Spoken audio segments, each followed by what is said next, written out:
Thank you, ladies and gentlemen, for tuning in. This is the Rise Crypto Show, and I'm your host, Chris Rise Crypto.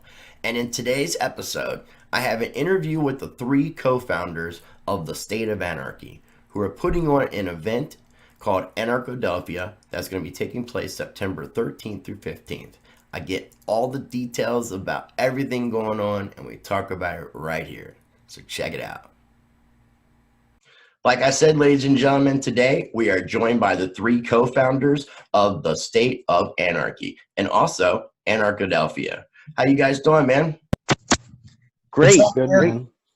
I want to let you guys take turns introducing yourselves for everybody, and then we can kind of get into our discussion today. Sounds good. I guess I'll go first. I'm Carmen Karanji. I'm one of the three founders of Anarchadelphia and the State of Anarchy. I got into this kind of work because I was talking about this for years with, a very select group of people who had ears to listen to it.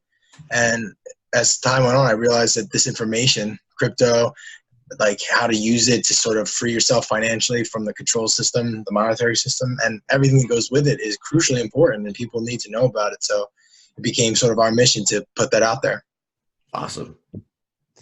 I'm Sonny. I'm one of the co-founders as well. Me and Carmen have been best friends for about 15 years now, and for a long time we've kind of just been, debating amongst ourselves these kind of ideas. And I really got into it, ironically, because I was always really interested in politics growing up. I mean, I would watch CNN and MSNBC, and from the time I was, a teenager, and the more I started to learn, the more I realized that, wow, this is all kind of bullshit. And just, they're pretty much creating problems and then selling you, false solutions to them. But I got that from an actual love of politics. I'm actually interested in politics, and ironically, I wanted to, eliminate it. Word, I love it. So what about you, Pat? My name is Pat Leach. I'm from upstate New York. I started waking up a long time ago, man, and the rabbit hole is just so deep. It led me to Anarchapulco, where I met these guys in 2018.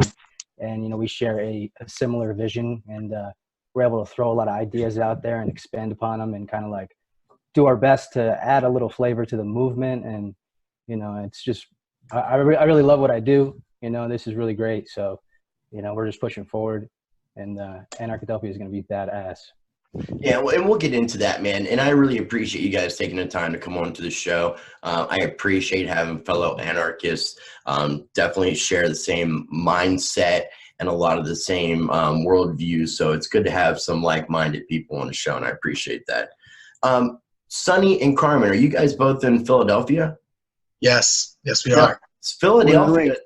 Now, not to disclude Pat from this, but Philadelphia's got a really, really strong, not only a crypto scene, but just a freedom-oriented scene as well. I mean, I know I got some friends out there, Nathan Hawk, Mike Salvi, plenty of other guys I'm probably going to forget to mention. But I know that there's been a lot of people that did like a lot of Ron Paul movements out there in Philadelphia.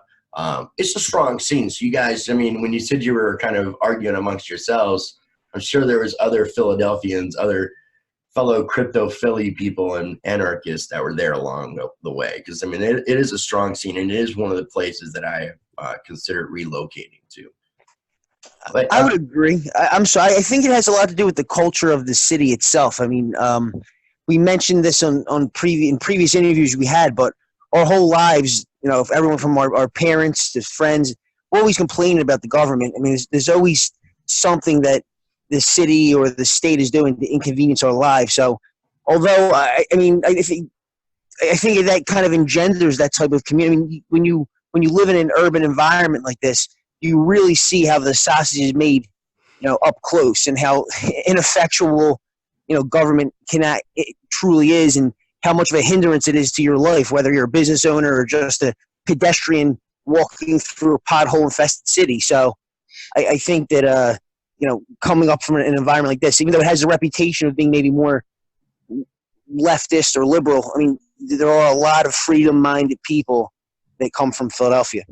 No, and you did a great job explaining it with the sausage scenario. It definitely makes sense. Now, before we get into like what Anarchadelphia is, and when it is. Let's talk about the State of Anarchy, the website, and your guys' YouTube channel, which I'm going to have links down below for everything. I'm also going to have links down below for my referral link for Anarchadelphia. I got to show my link because I will be there, which is the reason why I wanted to bring you guys on and tell people about this awesome convention. But let's talk about the website and the YouTube channel. Yeah, well, it all started when I was hanging out at my house watching videos of Jeff Berg talking about anarchy, and I found out there was an anarchist convention in Mexico, and I was like, who can I get to come with me to this fucking thing? And like literally the only person I could think of who would be down was Sonny. And I was right. I called him up. I was like, yo, you want to go? It's crazy. It's like kind of political, but there's crypto. Check it out. And he's like, all right. And they're like, well, what if we made this big report on this? Because we always talked about trying to, bring our sort of like perspective out into the world. And it's like, all right, well, let's try that. I'll bring some cameras, some cell phone cameras, some audio mics, and we'll see if we can make it happen. And so we jumped down to Acapulco and just did it. We went up to the people we thought were interesting. We asked them for interviews and stuff like that. And one of the first people who said yes was Jeff Berwick himself, which was kind of crazy. So that was sort of almost like a foretelling sort of like event, because he ended up becoming a huge ally for us consistently since that day and up until right now. He'll be at Anarchadelphia. So that's how it kind of got started, and we met Pat there and filmed it by accident. Like somehow, like Pat was rolling on his camera when we like literally walked up and like saw each other for the first time, and I had mine in my hand. So we did this. We ended up having two angles of us meeting, and that's when we sort of really decided to sort of join forces. We came back home, started editing. Pat went back to New York when he saw us put out a few videos, and he was like, dude, those dudes were cool. Let me see what's up with that. And he was like, yo, do you guys need some help? And I'm like, yeah, dude, I have no idea what I'm doing. Can you edit videos and shit? And he was like, yeah, dude, sure. And so I basically like told him to come move into my house for like the summer, and that's what he did. He just shipped down. And that's how it happened, man. And I never spent time in Philadelphia, and I got to say, other than the potholes and like a little bit of the trash, there is an amazing community there, man. Like the activism is like so live. Carmen was doing a lot of stuff. I got involved with him. There's like a lot of hustle and bustle going on, and Mark was so close, and we ended up working with him, and it's just like this huge like organism growing and expanding. Well, what kind of stuff are you guys covering? Like what kind of topics and videos do you guys do with your YouTube channel? What don't we cover? I mean, cryptocurrency, geopolitics, alternative media, spiritual health and wellness. Mm-hmm. Guys are all over the place like myself. Yeah, because these topics are, at first seemingly disconnected, but they paint a very big picture that becomes very apparent once you start to understand them all on a deep level. Yeah, we were very deliberate in the choosing our name, the State of Anarchy. It's kind of like a pun, obviously, and ironic. This State of Anarchy. It sounds like two opposite things, but we because we truly view anarchy or the freedom from coercion or liberty or voluntarism, whatever word you want to put it, as something that's holistic.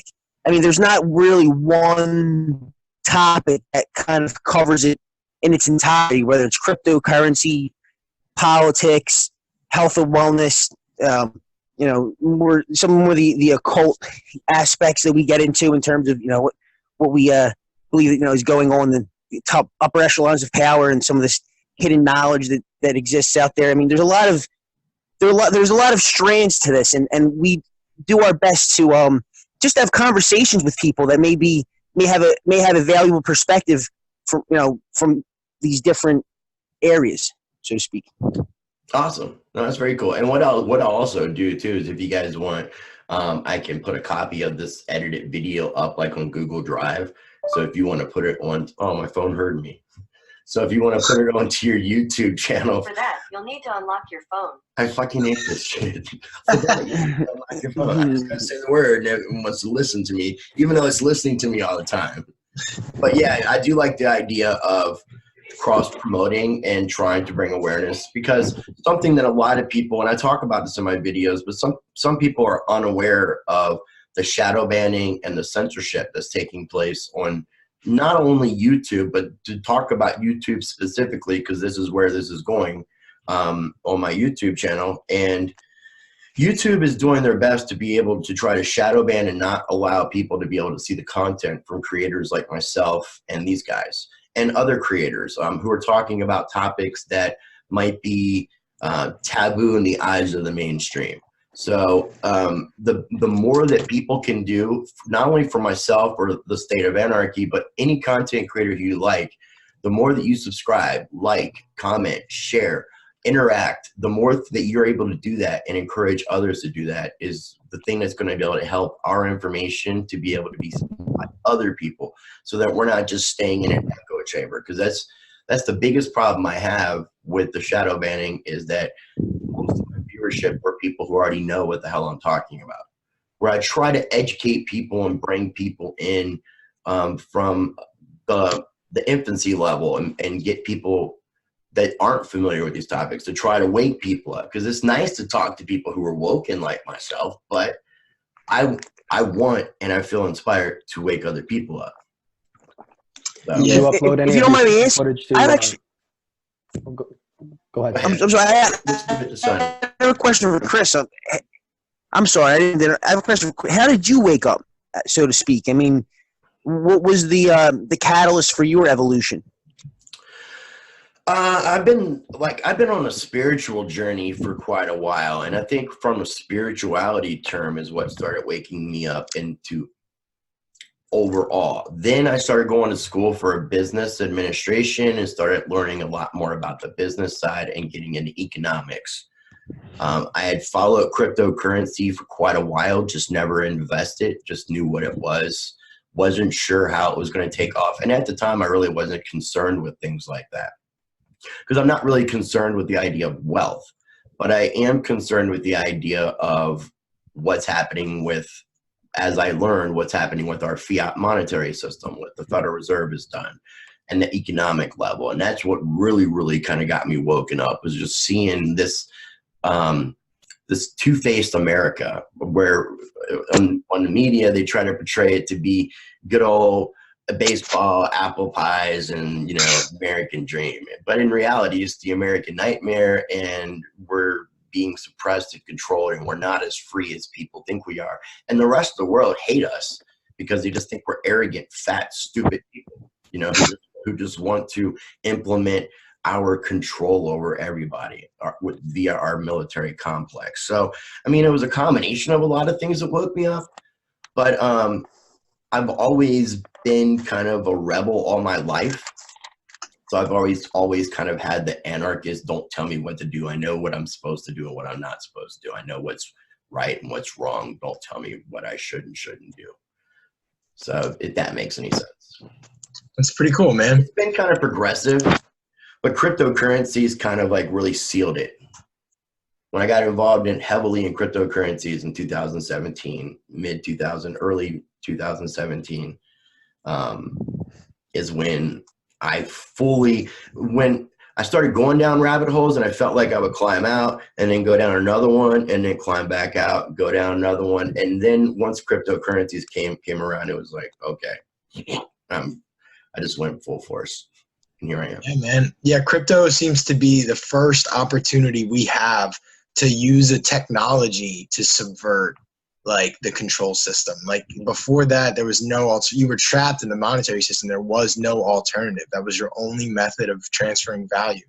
But now you have essentially geniuses, who I would call them, the people who created all this stuff, figuring out, one, the technical side of it, but two, you know, why it's necessary in the first place. Like, I mean, the white paper, I believe, came in, the Bitcoin white paper came in the fallout of the financial collapse of 2008, where all those subprime mortgages were given out. The bank was just like, well, just, you know, if you get them to agree to the mortgage, then it's their problem, and you get to walk away with a bunch of money, Mr. Broker. So just do it over and over again. Who cares if they can pay it?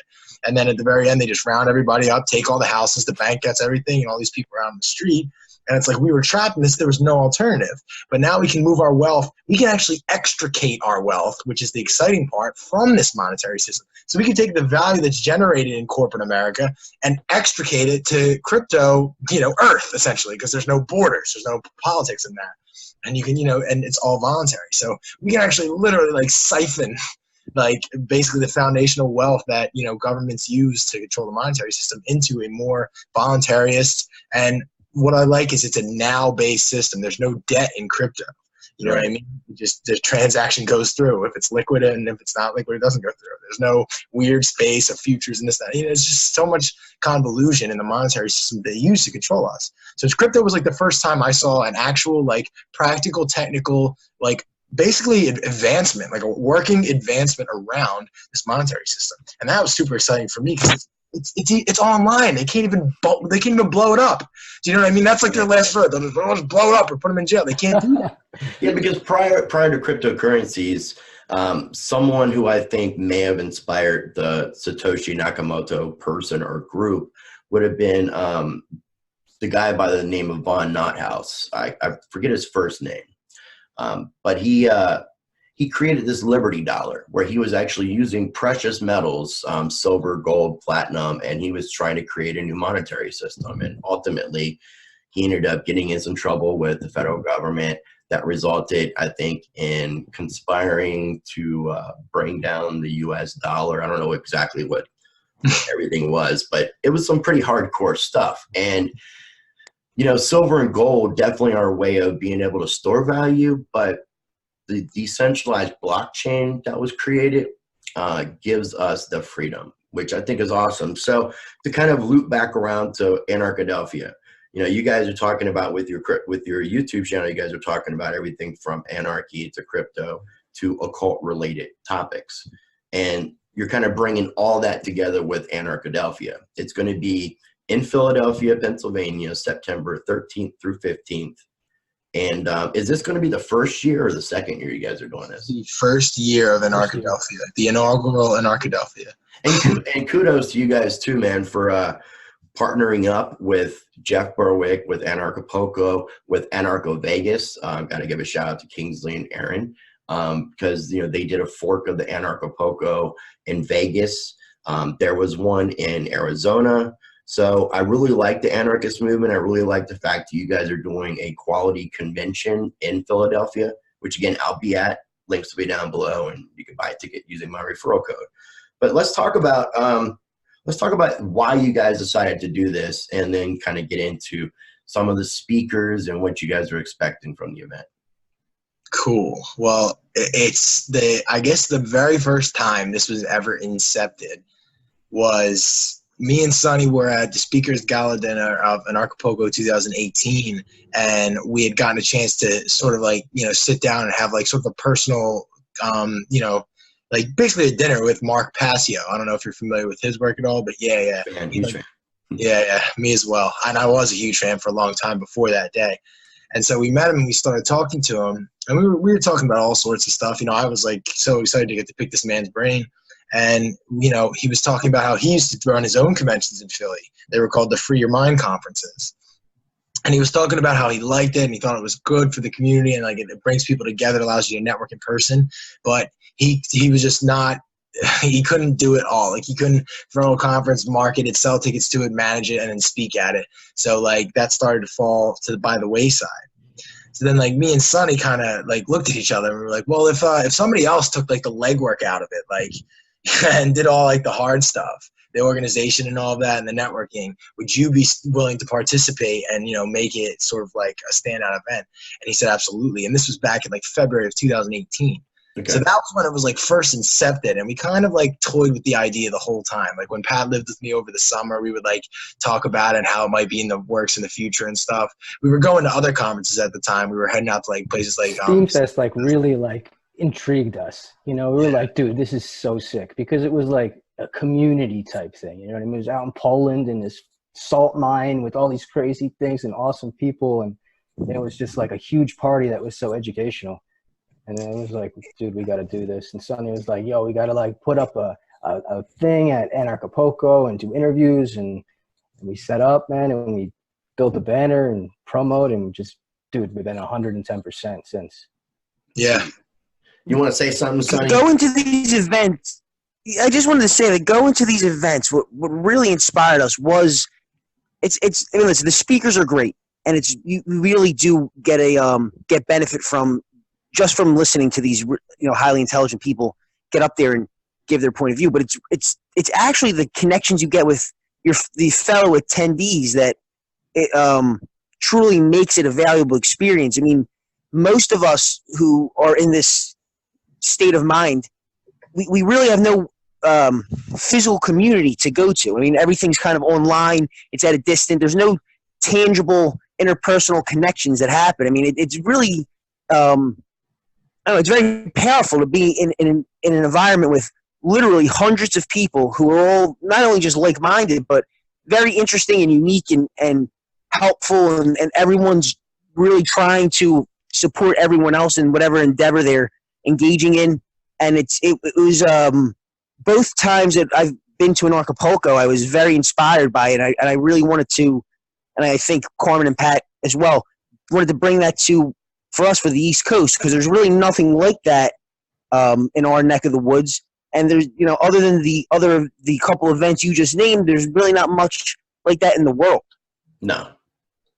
I mean, and we're also trying to provide like a couple really good late night parties and get-togethers. So it's not going to just be like a dull, repetitious speaker lineup. There's going to be a lot of action going on, a lot of opportunity to foster great relationships. And before we get into like the speaker stuff, let's talk about like some of the events that are surrounding Anarchadelphia, because I know you guys are doing something with like a skateboarding competition. Yeah.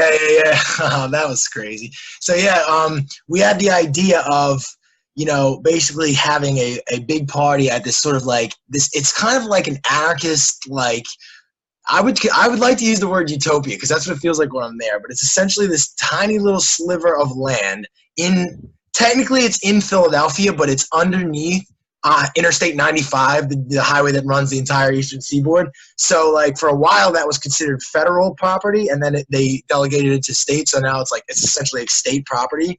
But there's no DEA agents or like state troopers there like monitoring like underneath the highway.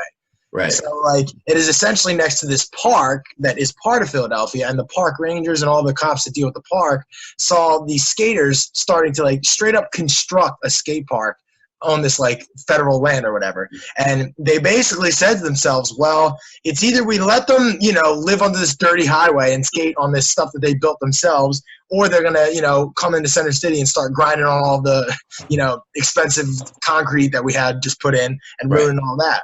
So this all happened in I believe the 80s and 90s was when this skate park was being incepted and built. And essentially it was built from the ground up just by voluntarious interaction. Like a couple pipes went up, couple bowls went up, and now it's just a gigantic skate park.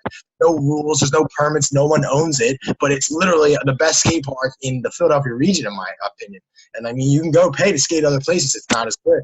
So it's super anarchist. They have parties there all the time. They have 4th of July parties where a bunch of skaters come and they get giant cutouts of Uncle Sam and blow it up with fireworks and shit. It's pretty wild, dude. What day is the skate event on? So that's going to be at the very end of the conference on the 15th. The conference ends at roughly 2 p.m. on Sunday. We give Sunday sort of a short day to make it more fun and less harrying, because everybody, will have been through 2 intensive days. And so we just kicked that off. And what ended up happening was we were going to just have a concert there, but when we started announcing it, the dudes, the anarchist commune that I guess occupies it because they don't own it, we're like, dude, you guys got to talk to us first. You know what I mean? We're a little voluntarist community. You're coming on our land. It's funny because it's kind of almost just a parallel to how anarchy would work in the real world. No cops or landlords were consulted. We just went up to who they elected as their leader, essentially, and we're like, hey, look, we want to have an event here. What are you thinking? And the dude was like, look, we kind of have we have a pro skate competition around that time, and we seek sponsors to pay the winnings for the pro skaters. And we were like, well, if you want to team up, we'll sponsor the winnings for the pro skaters if you have the event as the closeout event for Anarchadelphia. And the guy was like, deal. No cops, no guns, nothing. And so now we have it's the biggest skate competition that FDR holds. It's called Sober versus Wasted, and it attracts pro skateboarders from all across America to just go out and shred and do their thing and get big air and just blow your mind with the level of adrenaline pumping craziness that's gonna happen. And the guys were cool, man. They ended up saying, yeah, this is great. And they so that's how that whole thing works, and that's pretty cool. So that's at the very end of the conference, and that's going to be free for all attendees. We're just going to walk everyone over and just blow it out, and then have a concert afterwards at the same location. It's been going around for 7 years now, so it's got its own little following. It's really cool. So let's start with day one, Pat. Like, what's going on in the after events after the first day on the 13th, which is Friday. Friday night, we're doing like an internal family hip hop type thing. We got the Free Knots coming down. Danny Quest basically wrote a whole EP that he's going to perform. I'm sure Berwick will spit some stuff. Who knows? It'll be like open mic. We got some fun things planned. I might have to get up there if it's open mic. Honestly. Oh yeah. I told Max Egan to bring his guitar, so we'll see. That would be sick. He shreds. Cool. I look forward to that. I used to sing in metal bands and I've done some hip hop stuff and some EDM. So yeah. So you're gonna like Saturday night, man. So what's Saturday night? Want to let him know? Pat, this is your guys' bag. You guys have been planning this thing. Well, I got my boy. He's got a really dope little production company called Clockwork Records, and you can check him out on Facebook or check out his website. And we're organizing this like fire EDM trap dubstep like electronic night. So it's going to be really dope with quite a few artists. A meet and greet afterwards. This is like an additional event inside of our event. So we're going to be selling tickets to locals as well and promoting locally. We've got some big name talent, local big name talent that I guess we'll keep it secret for now. But this is going to be a really exciting night. Sweet. So the Friday night hip hop thing, Saturday night EDM kind of rave, Sunday kind of the skate park thing. So now let's get back to, we don't have to say who's speaking on what specific day or anything. I know there's going to be lots of different workshops, but I'm super, super excited about Mark Passio. I just want to say what I'm excited about, and then I'll let you guys talk. So Mark Passio, I like Mark Passio because of what he's taught me about natural law and what he's taught me about anarchy, especially the definition, the root of like the word. I think it was, it means broken down without rulership. And he explained. And is without, and arc comes from the word archon, which meant ruler. Without rulers. Right. Yeah. So that comes from like the Greek language, which is like the root of the word, which sometimes when people are studying words, they really need to look at the history of the word and find the true meaning, because with the sense of anarchy, the media's kind of put a negative connotation and spin on it, making it sound like it's bad, like it's everything that happens, all these mass shootings, it's anarchy, all this chaos, it's anarchy. Anarchy is not chaos. And I'm excited about Max Eigen. I'm a big fan of the Crow House.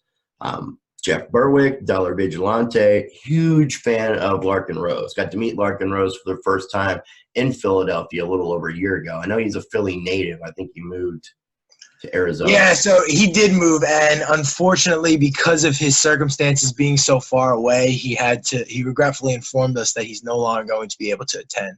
So I'm sorry to burst your bubble, but Larkin's not going to be there this year. Is it just a travel thing? Yeah, it was a travel thing combined with the other engagements that he had. It just the way his schedule shaped up, he had to respectfully decline, which we understand. Yeah, I mean, and all these things are tentative. I mean, things do come up. I'm excited about Lynn Albrecht because I'm a big fan of Ross and Free Ross and the Silk Road, what happened with that. And I'm sure that people are familiar with that, but I will include links for Free Ross down below as well. Chuck Williams, who I've met in the past, big Dash advocate. Now he works with another company, but he still is an advocate for Dash. You're going to have all the alternative media people out there. Got to shout out Ward Alternative Media, Press for Truth, and We Are Change. But I'm going to give it to you guys and let you kind of talk a little bit about some of the speakers and why you chose some of the people you chose.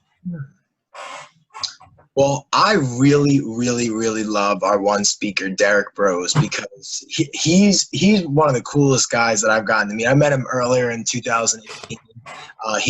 He gave a presentation in Philadelphia that I thought was really cool. And then we were hanging out with him at Acapulco 2019. There's some just internal affairs, and we were able to help sort of mediate that. And what's cool about him that I'm really excited about was he's like me. He's like almost like Black Flag with anarchy, like fuck all nothing, like dissolve the entire state, like don't set foot in a courthouse, don't do anything, just subvert it or go around it. And this guy who's written books about that kind of thing, counter economics and agorism, started to think is this the best way to reach people? And he had, I guess, he just had, I would consider it just sort of like a mental crisis where he was realizing that he couldn't reach the people he wanted to reach because it was either echo chamber people, and like you said, shadow banning. The dude has hundreds of thousands of subscribers, and he gets about the same viewership we do on average. Now, some of his videos blow up, but I mean, like, dude, that's ridiculous. Like, hundreds of thousands of subscribers, at least half of them should see each video, let alone. You should be averaging a minimum to be consistent. From what I've done in my research, 10% of your following should be watching your videos on average. Exactly. For you to stay consistent. So if you have 100,000 subscribers, your videos should be averaging a minimum of 10,000 views. Exactly, and they're nowhere close to that. So it's total shadow banning. So he is, and he's getting a lot of heat for this. And you know, my type of anarchist, I guess you could say that you would lock me in at, is, you know, the type of anarchist that is giving him heat. Like, oh, you're doing this crazy new thing. What he's doing is he's actually, and it's official now. He was like, you know, gearing up for it, but he is officially part of the mayoral race in Houston, and his entire platform is that he's running to promote awareness about how 5G is like this crazy Orwellian thing. Like, the feds control the rollout of it. The feds just show up and install these boxes, and the city has no say in it. So he's actually now getting on the news. Like, the news is reporting on Derek Bros, and he's basically saying everything he says on his channel just on the news to the thousands and thousands of like plebeians or whatever you want to call them who've never heard this before. Yeah, so, I saw him go into some. I saw a video a couple months ago where he went into like some city council meeting and was talking about everything. Yeah, I mean, I really appreciate what he's doing. I mean, you got to work sometimes within the system. You can't just stand up in buildings and yell and protest. So sometimes you have to play the game to be heard. If only to get attention. I mean, if he were to be given a platform at the, you know, given a seat at the table for a mayoral debate or something like that, he would have the opportunity to, in front of, you know, potentially millions of people, talk about things like 5G and, you know, the health consequences that the rollout of this technology is you know, going to have on the population, things that the general public is completely unaware of. And again, the likelihood of him actually being elected to be mayor may be slim and, you know, very unlikely, but it's not the point. The point is that at least we're shifting the paradigm of the conversation a little bit, you know, more towards, you know, reality, in my view. I mean, yeah, I mean, I know not everybody's a big fan of Adam Kokesh and what he's doing with running for president with the Libertarian Party, but I try to see everything from every perspective, and I am friends with Adam, so I understand why he's doing what he's doing. But I think it's important for us to be heard. For when like you just said, he may be running so and knowing that he's not even going to win. But the point is to get that platform to be able to speak, to be able to let your voice be heard, because you might inspire somebody else. You might ignite a fire that you have no clue is ready to be lit. So I think you should never, ever stand down from speaking your voice. And I think that if you can handle yourself the right way, like Derek is doing, then you should take things up to the next level if that's something that you're willing to do as an individual. So I do commend him, man. And I am looking forward to hearing it. Speaking of Adam Kokesh and running for president as libertarian, I mean, this is a little bit off subject, but I really I started watching a lot of your videos after I watched one of your interviews with John McAfee, and who's also running, well, has run or is running for president as well. Yep. I just I wanted to ask you, is that what he is intending to do? What are his goals for getting involved in running for president? I think it's just he's an amazing guy. Yeah. McAfee knows, and he even said, yeah, is he doing? I mean, he doing the same thing. He said that he knows he won't get elected. He even says he loves Adam. He said Adam want to make a better president. Adam backed him the last time he ran, but he says, but in actuality, neither one of us will be elected, and I'm more popular than he is, and there's no way I'm going to get elected. But we need to have this platform. When he ran the last time, he was running on the platform of cybersecurity. he could be a bit of an arrogant guy, obviously. So he feels like by him talking about and bringing about the cybersecurity issue on a bigger level, that it made the federal government get more involved. And now our cybersecurity in the United States is starting to improve. Actually, the Department of Defense is now talking about utilizing blockchain technology in their security system. So maybe it did make some impact. So he feels that he needs to push cryptocurrencies. I don't know if he feels like he just needs to push Bitcoin so he can win his bet. But this is a funny comedy side. But ultimately, he wants to be able to have the platform and speak about cryptocurrencies and explain about decentralization and transparent, decentralized blockchains and the power of that and how it can take us away from the systems that the Federal Reserve and central banks have created with our debt-based monetary system. So yeah, he knows he's not going to win. I even told them that they should run together. Because, and I was even trying to be pretty cool. The two, but Adam wants to run to end the presidency. John wants to run just to talk his talk, which is going to be interesting with all the stuff with him being wanted by the federal government and the IRS. I mean, I don't see how you can even.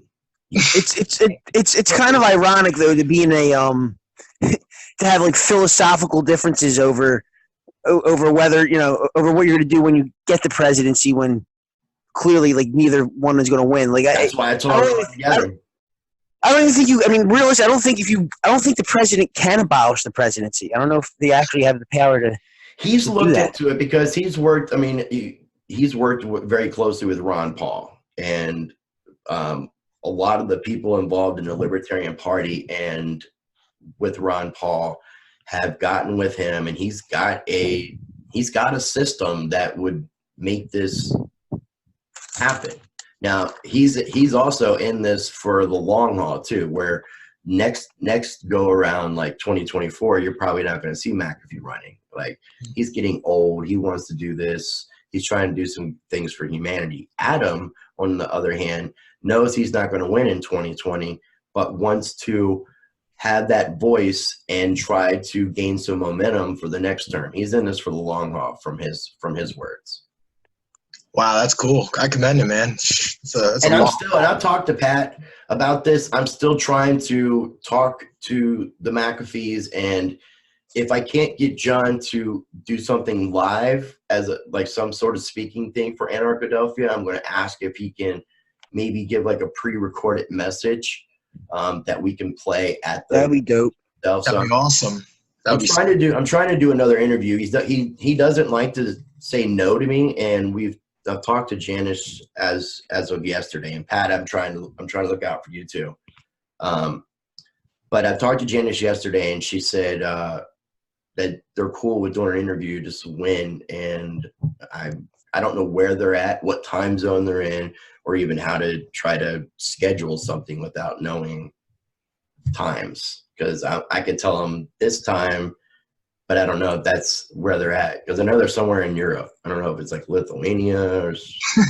I think we can manage to be available for somebody on the run. Yeah, we're pretty open when it comes to, especially opportunities like that. We'll make it work for whatever they need.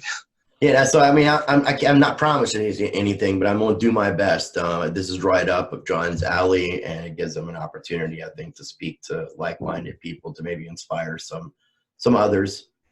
Yeah, we're about it. That's awesome. Thank you, Chris. We appreciate that. Yeah, no problem, man. Before we wrap things up, was there any more guests that you wanted to talk about, or any more speakers that you guys have that you wanted to highlight, or you just want to point people to the website?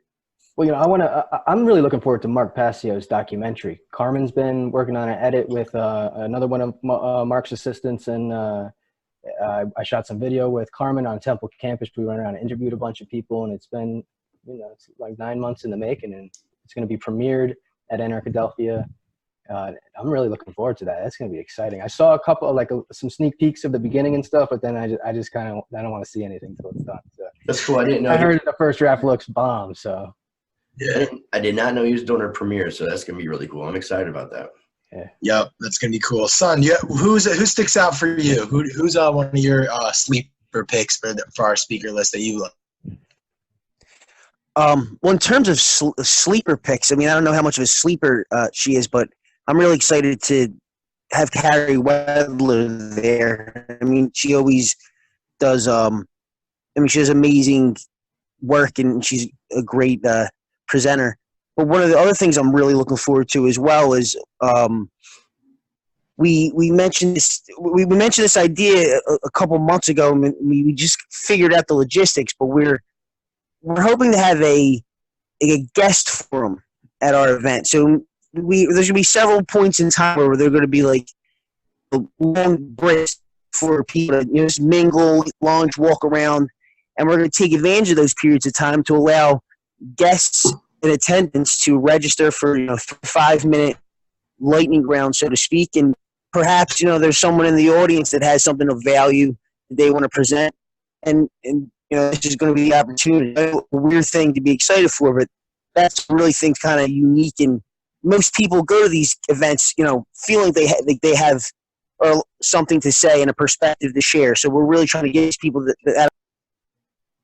Yeah, so what he was saying was we're basically just trying to have those people that might not be known yet, or might not even have even said anything, to come and maybe share something. And who knows, man, there could just be like this hidden genius in Oklahoma somewhere just waiting for this chance to get a microphone, So yeah, me and Sonny are both super excited for that to happen, and to see all of the unique sort of like almost agoristic activism that's going to take place during those lunch breaks. So it's going to be really cool. Sweet. We're going to be live streaming all that as well. So on Erin Nakamoto's app, right? Correct? Float, the new social media blockchain app that she's building. That's going to be pretty sick. So we're going to be using that. Are you on Float yet?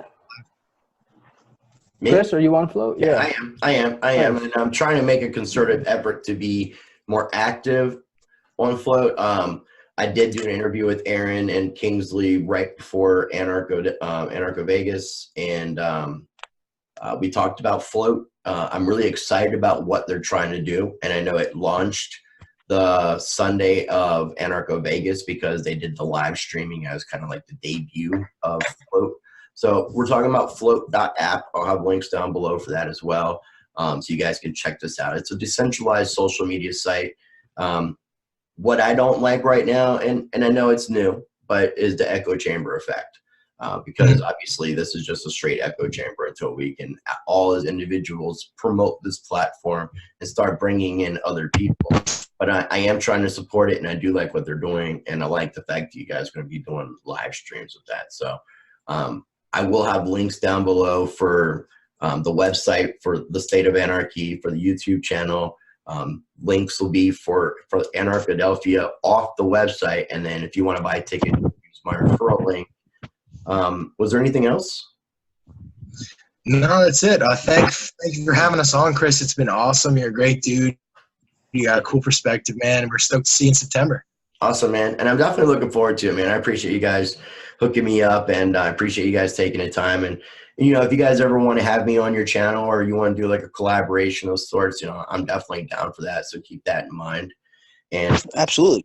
Links will be down below for everything. So make sure you're checking out the State of Anarchy website. If this is your first time ever checking out any of my content, I do encourage you to explore my channel. If you like what I'm doing, you can support me by subscribing, liking, commenting, and sharing. Like I was saying earlier, to be able to help us to be able to break the YouTube algorithm and get this information out to people who need to hear it. And as always, I do encourage everybody to be the change by practicing change.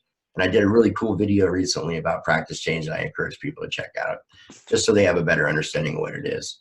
But I love you all, and I love you guys, man. Thanks. Thanks, Chris. Thanks, Peace, brother.